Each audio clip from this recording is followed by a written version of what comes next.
जब मुगल सम्राट अकबर को एक भारतीय नारी से मांगनी पड़ी अपने प्राणों की भीख। अकबर के बारे में तो आप जानते ही होंगे कि अकबर मुगल काल का सबसे कुशल शासक और धर्मनिरपेक्ष बादशाह था।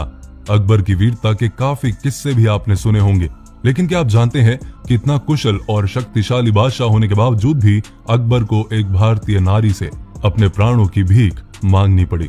आज मैं आपको अकबर का एक ऐसा ऐतिहासिक किस्सा बताने वाला हूं जब अकबर ने अपने आप को एक राजपुर वीरांगना के आगे बेबस पाया और फिर अपने प्राणों के लिए उस महारानी के आगे गिड़गिड़ाना पड़ा। देखिए, स्त्रियों के साथ छेड़छाड़ या उन पर गलत नजर रखना आजकल तो आम बात हो गई है, जो कि शर्म की बात है, लेकिन नारी के साथ ऐसा व्यवहार उस जमाने में भी हुआ करता था। उस जमाने में भी बड़े बड़े राजा नारी के ऊपर अपनी गलत नजर रखते थे और नारी को केवल अपने शान और शौकत की वस्तु मानते थे, जिन्हें वो जब चाहे इस्तेमाल कर सकते थे।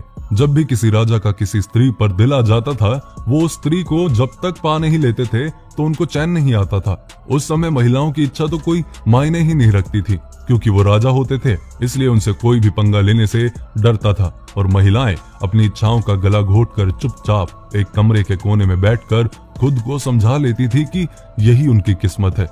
लेकिन आपको बता दूं कि उस समय में जब महिलाओं की आवाज दबा दी जाती थी, उस दौरान भी कुछ महिलाएं ऐसी थीं जो बड़े से बड़े राजा की बुरी नीयत के खिलाफ टक्कर लेने की हिम्मत रखती थीं, और उसी में से एक वीरांगना थी किरण देवी।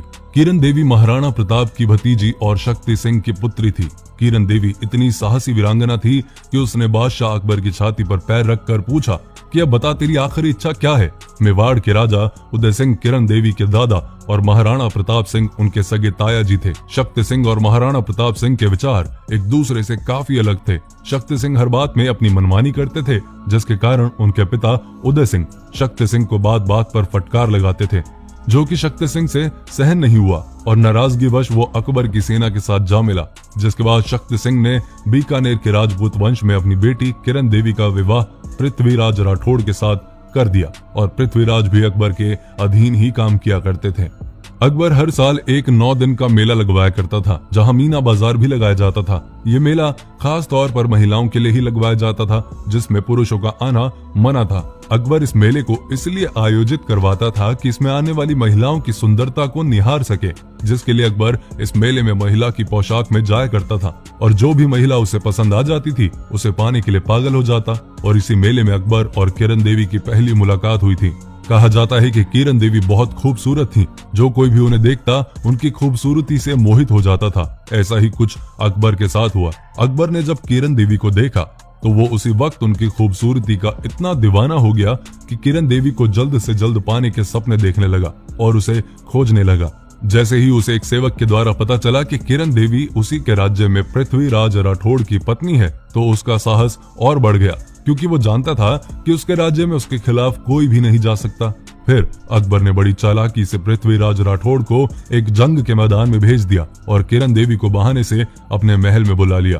राजा के आदेश को टालना उचित नहीं समझा जाता था, इसलिए किरण देवी राजा का आदेश पाते ही महल में पहुंच गई, जहां उनका स्वागत किया गया। जिसके बाद अकबर किरण देवी को देखते हुए कहने लगा कि हम तुम्हें अपनी बेगम बनाना चाहते हैं। ये सुनते ही किरण देवी हैरान रह गई।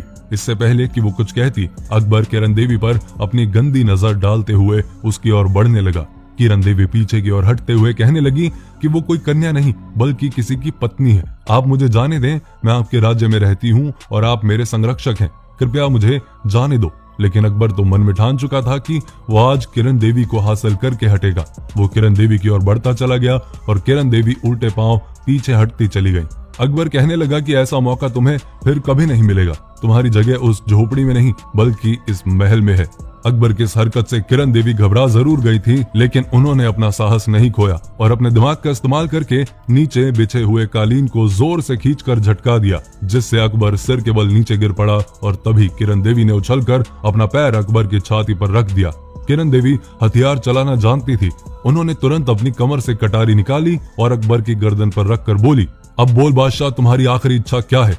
अकबर ने कभी सोचा भी नहीं था कि उसको ये दिन भी कभी देखने को मिलेगा। किरण देवी का पैर अपनी छाती पर रखा देख वो समझ गया कि अब बाजी किरण देवी के हाथ में है। वो किरण देवी के आगे हाथ जोड़कर कहने लगा, देवी मुझे क्षमा करो, मैंने तुम्हें गलत समझा, लेकिन तुम कोई साधारण नारी नहीं हो, कृपया मुझ पर दया करो और मेरे प्राण बख्श दो। लेकिन किरण देवी नहीं मानी। फिर अकबर कहने लगा कि यदि मेरे प्राण चले गए तो इस देश का क्या होगा, इस देश के लिए मेरे प्राण बख्श दो। और गिड़गिड़ाते हुए कहने लगा, मुझे क्षमा कर दो। फिर किरण देवी अपने कुछ शर्तों को मनवाने के बाद अकबर के प्राण बख्श देती हैं ताकि उसे जीवन भर अपने किए पर पछतावा होता रहे और आइंदा किसी दूसरी स्त्री पर बुरी नजर ना डाल सके।